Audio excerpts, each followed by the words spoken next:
So, in part 4 of the mystery of the Bantu chord in unlocking biblical language, we continue on with part 3, trying to find the difference between the Bantu Kiswahili language and the English Indo-European language.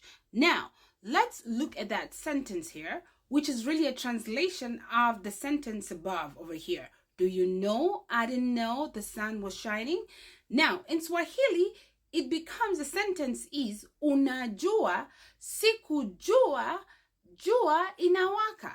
All right? Now, I'll try it and tell you that unlike the English sentence up there where there was the use of subtle homophone, okay, the use of homophones in the sense that homophones are words that are written differently but sound the same, but have different roots and origins. All right. Now, in Swahili, there's an overt use here of what they call a homograph. So not much of a difference with the English language in trying to explain the sentence. So, like I discussed earlier, there's a subtle use of homophones. However, here it's quite overt with the use of homographs. All right, homographs are simply words that sound the same. All right, they're written the same but have different origins. All right, so jua in Swahili is the sun. However, jua in Swahili is to know or become illuminated. Okay, you see that? So, of course, now to illustrate the difference between the English language over here and the Kibantu language, all right, which Swahili we're using one of the language from the Bantu group of languages. There are over 480 Bantu languages, all right? So we'll just use Swahili because Swahili is actually one of the oldest, according to Malcolm Guthrie. Now, you can see that the first one here, jua, unajua, you can see that jua part carries the concept of knowledge, to know, to become illuminated, to understand.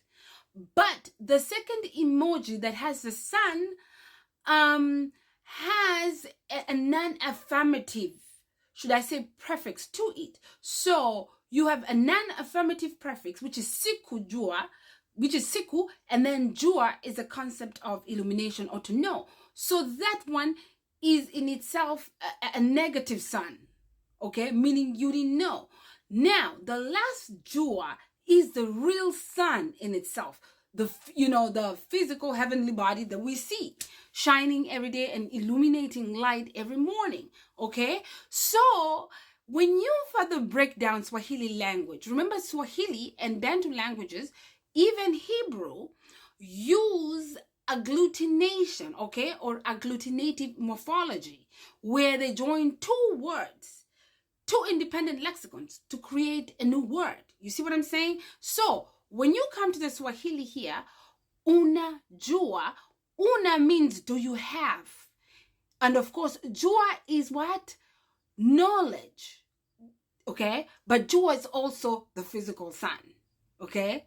Do you see that? So if I was to translate this like from a denotative point of view, una means do you have, and jua is the sun. So do you have the sun? Or are you in the know? Okay, because jua here means to understand, okay, to know. The second one is siku, meaning non-affirmative.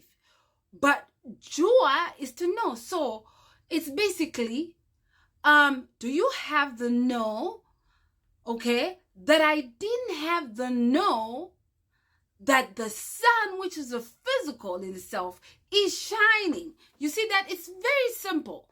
Because, the Bantu language, I consider it to be one of those languages that, people just don't come and say, oh, this is a wheelbarrow or this is a house. There is a root of how that word came to be established. So a common trait within Bantu and Hebrew words is that you'll find that the name of a species or an object will carry its traits thereof. All right, that's why unajua carries the sun. Why? Because for you to be able to see something really, in the morning, I'm assuming you have to use the sun. At night, you have to use a flashlight. All right? But the most, should I say, the most dominant, okay, the most superior form of light is the sun. I don't care how many torches or flashlights you have, you can never be equal to the illumination of the sun, right? So when the Kibantu language was formed, right, it was formed on the basis, okay, of our relationship to the sun and how the sun brought function in our lives. Because the sun determines seasons. It determines when plants will grow. It determines destiny. It determines life. So even how we speak, we will attribute heavenly bodies, okay? And should I say traits of nature in how we speak, all right? Now, let me show you both the sentences with the emojis used, and you tell me if you see a major difference in how this language was coded, all right? You see there now, you have the two sentences, right? And the emojis thereof, all right? There is a major difference even in how we perceive and undo the world. I just find it strange, being that the sun is one of those superior heavenly bodies known by every culture in the world. I wonder why the English language would use a term that's parallel or sounds parallel to the concept of not knowing, but at the same time, it's supposed to mean to know or to become illuminated or to become acquainted with something. I just find that almost like backwards in that form of thinking. I don't know. I find it kind of sort of backwards in that sense. It doesn't make sense. All right. So the sun, even in itself, is just by itself. So the concept of, illumination in the English language in terms of getting illuminated when it comes to understanding a concept has nothing to do with the sun. Nothing. However, in Kibantu, you will see that it has everything to do with the sun. All right? And in societies, you will see many cultures will actually code language based on their worldview.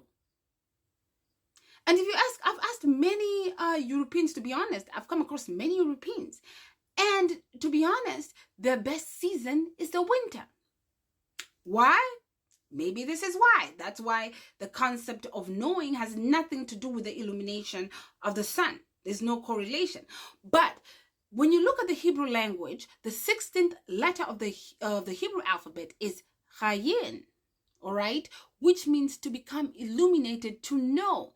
And it's from here, it carries the concept or the pictorial representation in terms of Chayin is an eye. Okay, your eye has to be able to come in contact with light for you to be able to see. You will see also within Kibantu, in my language, the Hebrew letter Chayin, meaning illuminated. In my language, Ngaini is to become illuminated or to become civilized. You will see in Kizulu, it's Ukakanya, to become civilized, illuminated. So there is definitely a major difference between these languages. That's why I was laughing when the girl said Bantu languages are dead. Because the only dead language that seems to be dying here, that has no meaning, it fights itself,